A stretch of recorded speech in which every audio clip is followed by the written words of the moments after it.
We previously learned that when light hits a boundary between two different mediums, some of it reflects and some of it is transmitted or passes into a second medium. When that second medium is a transparent medium, we get refraction, which is the bending of light as it passes from one medium to another. Refraction is caused by the fact that light changes speeds as it moves from one medium to another.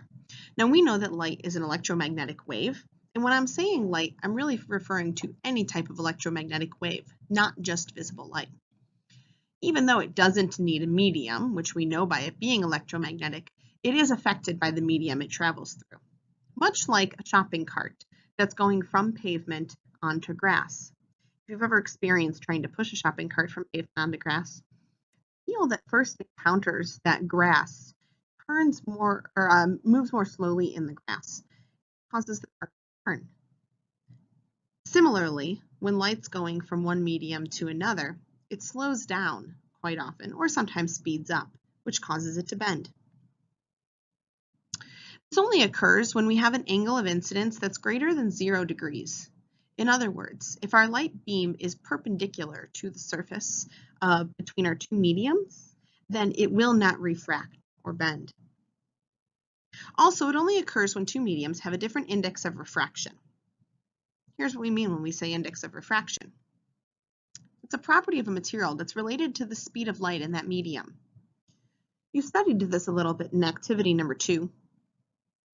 And here's an equation that tells us about that index of refraction. N refers to the index of refraction of our material, and it can be calculated by doing the speed of light in a vacuum, which is what C represents, divided by the speed of light in that medium. We previously learned that the speed of light in a vacuum is 3 times 10 to the 8th meters per second. The value of N, the index of refraction, has no units because we're dividing something that's in meters per second by something else that's in meters per second.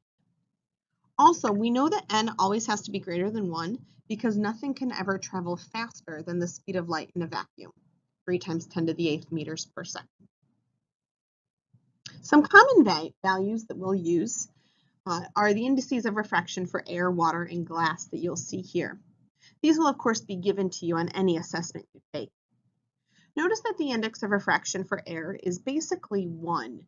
Really, it's like 1.0002, indicating that the speed of light in air is almost equal to the speed of light in a vacuum. Now, when a beam enters a second medium, we know some of it reflects.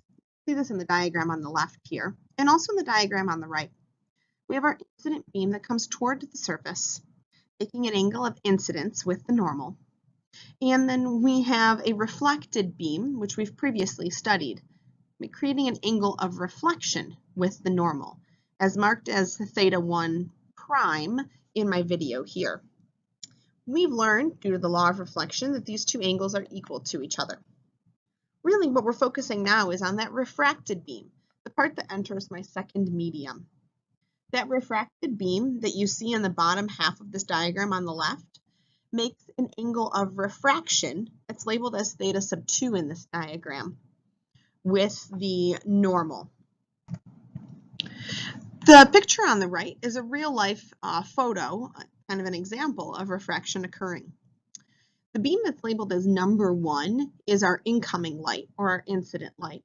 And when it hits that surface between the air and whatever that block is made out of, probably some sort of plastic, we see that some of it reflects, that's the ray number 2, and some of it refracts, that's ray number 3.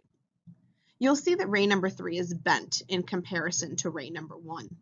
That's that bending of light or refraction that occurs as the light slows down in that medium. Then beam number 3 reflects off of the bottom surface. There's probably a mirror underneath that block there, and then becomes beam number 4.